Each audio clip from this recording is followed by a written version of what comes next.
maioria. Então a gente vai atender a nossa demanda, é claro. Não tem sentido eu fazer lives para ninguém, né? Falando de um clube que não tem seguidores que acompanham a gente. O que aconteceu hoje foi muito grave, muito sério, muito sério.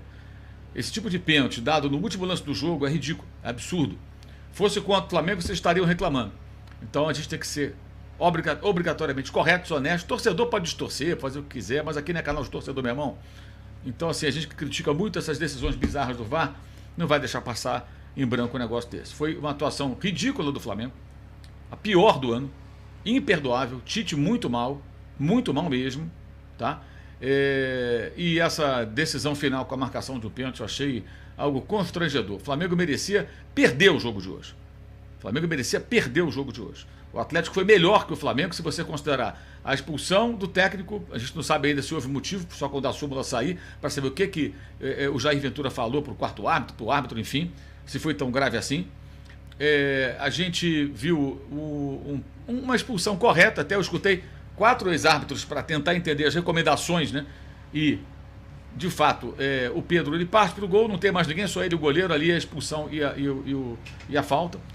E ali a única coisa realmente boa do jogo que foi a cobrança espetacular do De La Cruz, que fazia gols assim do River Plate. Se deixaram ele bater falta, ele vai fazer mais gols assim, com toda certeza. Mas depois, muitos erros. O que o Léo Pereira fez foi de uma irresponsabilidade absurda, e o Tite muito mal mesmo, tá? Eu não vou ficar aqui fazendo coro de fora Tite, como esses bobalhões aí que ficam aqui no chat, que não sei o quê. Não é assim. Todo técnico tem seu dia bom, seu dia ruim, até o Guardiola, tá? Hoje o Tite foi muito mal mesmo. O time não jogou nada, os jogadores têm grande responsabilidade também, além do técnico. Atuação patética, novamente com homem a mais. E o Flamengo foi presenteado pelo VAR, esse VAR intervencionista do futebol brasileiro, que entrou em ação ali para sugerir que o árbitro, muito inseguro em alguns momentos, acabasse marcando esse pênalti que não tem cabimento. E por que não tem cabimento? O Maguinho salta para cabecear a bola. Como é que você vai saltar, meu amigo? Você vai tomar impulso com os braços.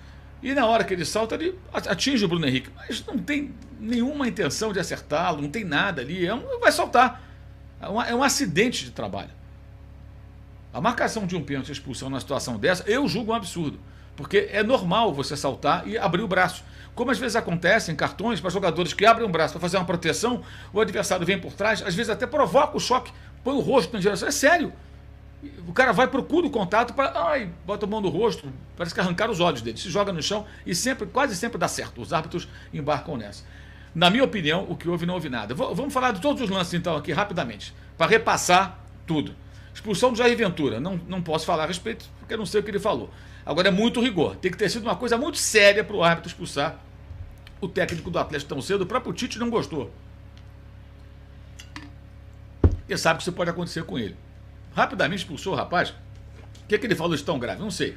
Vamos ver na súmula se ele vai colocar argumentos fortes o bastante para justificar tamanho rigor, né? Esse é o primeiro ponto. Segundo ponto, a expulsão e a falta. Ali ele acertou. Porque o Pedro, ele dribla, ele vai na direção do gol, não tem mais ninguém. O Alex Vinícius, né, faz a falta, ele dá um chute na canela do Pedro. E o outro jogador que vinha na cobertura estava atrás do Pedro. Ou seja, a chance de alcançá-lo era mínima, só se o Pedro, sei lá. E não havia disputa de bola. O Pedro já tinha passado quando ele faz a falta. Então, como era uma situação clara, o jogador do Flamengo ia em direção do gol. O correto ali pela recomendação é o cartão vermelho, além da marcação da falta. Então ali ele acertou. O pênalti contra o Flamengo. Aí tem duas interpretações. Uma, o atacante não pode importunar o goleiro, como fez na hora que ele entra na frente ali me esqueci o nome do rapaz, na frente do Rossi, que vai repor a bola.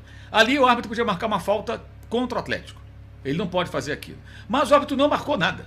E o seu Léo Pereira não tem que empurrar ninguém dentro da área. Ele empurra. E aí o pênalti é marcado.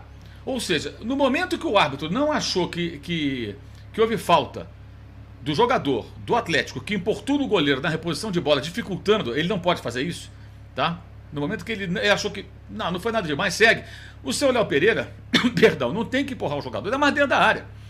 Muita gente enchendo a bola, Léo Pereira, Carolínio, tudo. Cara, calma, garoto. Não é assim.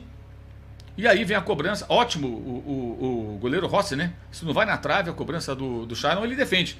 Ele defende mesmo, botou a mão juntinho da trave, a bola se vai no gol, muito provavelmente ele teria feito a defesa. Muito bem ali o goleiro do Flamengo, embora não tenha sido necessária a sua intervenção. Ali eu acho que ele acerta o árbitro. Porque se ele achou que não importunou bastante, ele poderia marcar, para fazer uma média ali, não se comprometer. Um árbitro mais experiente, um ex-árbitro, me falou: olha, eu faria o seguinte, dava falta do atacante, não marca o pênalti polêmico, não é nada, segue o jogo. É uma malandragem da arbitragem nesses casos. Mas ele foi correto. Marcou contra o time grande, marcou contra o Flamengo, teve culhão. Seu Léo Pereira, que é o vilão, ele tem que levar um esporro do Tite. O Tite tem que chamar para conversar e falar: que porra foi essa que você fez ali, garoto? Que história foi essa? Ponto. Isso aí para mim é muito claro. Muito claro. Agora, no final, o que ele faz, um gol do lado do VAR, eu não sei se aquilo ali tem impedimento ou não. Eu não tenho condições de ver. Eu acho também que isso é um absurdo. É claro, mas aí é aquela história. Ora vai ser contra o Flamengo, outra vai ser a favor do Flamengo, outra vai ser contra o Atlético. Isso vai acontecer. É uma situação que se repete, vai acontecer em situações de gols do Flamengo anulados também. A gente viu o gol do Pedro anulado em Fla-Flu agora recente, polêmica por um pentelésimo. Isso vai acontecer. Mas é um desses lances que a gente não sabe se de fato estava impedido ou não, porque não é conclusivo, não me parece conclusivo. Mas essa é uma outra discussão. Agora, o pênalti no final é um absurdo. Sobre o Tite, foi muito mal mesmo, muito mal mesmo. Ele perde o Varela antes do jogo, doente, com um quadro viral. Aí ele coloca o Ayrton Lucas, que jogava uma boa partida até falhar no gol de empate do Atlético do Luiz Fernando. Mas a bagunça ali na defesa toda, né? Quem estava marcando o atacante mais perigoso, o goleador do time adversário, era o lateral improvisado, não um dos zagueiros. Não sei se isso está certo, não parece que não. Tanto que ele ganha com facilidade na cabeça, faz um belo gol de cabeça. O erro na saída de bola, no passe, aliás, do Arrascaeta do lado esquerdo, que faz o Atlético recuperar a posse com um homem a menos. Com um homem a menos. O Atlético recupera a posse, inicia um novo ataque. E aí eu não lembro se foi o Ione Gonzalez ou o Maguinho. Acho que foi o Maguinho. Faz o cruzamento, o Ione participa da jogada, mas acho que quem cruza é o Maguinho. Tem que conferir depois. Mas um dos dois faz o cruzamento, com muita liberdade, dois jogadores marcando a distância, com muito espaço. E vem lançado ali o Luiz Fernando e faz um belo gol de cabeça e falha o Ayrton Lucas. E para mim falha o sistema defensivo. O time que não toma gol não pode deixar no mano a mano o atacante vindo na corrida e ganhar do jogador que não é nem da posição. Ele nem está acostumado com aquele posicionamento, ele fica do outro lado, a bola está vindo daqui, ele está acostumado ao contrário, quando está funcionando ali como um dos defensores. Ele, Ayrton, que jogou muito como um terceiro zagueiro pela direita, boa parte do jogo, mas contido, com Vinha, soltando um pouco mais pelo lado esquerdo. Aí o Tite faz algumas mudanças que eu considerei totalmente malucas. Ficou sem lateral esquerdo, porque o Vinha tomou uma pancada na cabeça, sai o Vinha, aí o Tite põe inicialmente o Luiz Araújo no lateral, entra o Gerson, abre mão do Léo Pereira e coloca o Carlinhos, que nem havia estreado, não era jogo para o Carlinhos entrar. Numa situação circunstancial, o atacante podia até ter feito o gol da vitória. Mas vamos combinar, o rapaz entra nervoso, não é um jogo para o Carlinhos entrar, gente. E nem para desmontar a defesa. E aí saiu o gol, inclusive, com a defesa toda desmoronada, desmontada pelo Tite, saiu o gol do Baralhas, que é anulado por esse impedimento na origem, que a gente não sabe se foi ou não foi impedimento. Então o Flamengo foi muito mal. E para quem não entendeu ainda, tá? Aqui não há campanha contra técnico nem nada, eu acho o Tite um bom técnico, mas foi mal, a gente critica, foi bem, a gente elogia. Quando a atuação não é tão boa, mas está dentro de um contexto que a gente acha razoável, é o quê? Que não tem Flamibizento, não tem esse tipo de babaquice, não. E nem acho que foi modo banana, não, Theo Santos, que está dizendo aqui. Eu acho que foi uma atuação ruim mesmo, mas não foi por relaxamento, jogaram mal, muito mal. O Luiz Gustavo Gomes lembra que o gramado muito ruim, realmente, o gramado péssimo. Mas isso não é desculpa para uma atuação tão ruim, uma postura tão equivocada. E é o segundo jogo que o Flamengo está ganhando, tem um homem a mais e não tem a capacidade de administrar, não correr risco. O Atlético chegou a um dado momento e finalizou mais do que o Flamengo no jogo, atuando todo o segundo tempo com um homem a menos. E um pedacinho do primeiro. Eu vou até colocar, essa live você está vendo aqui, tem um apoio do SofaScore. Aliás, está jogando agora, Vitória está jogando contra o Palmeiras. Se sair gol, vai apitar aqui o SofaScore do meu lado, no meu celular, e você provavelmente vai escutar o sinal sonoro.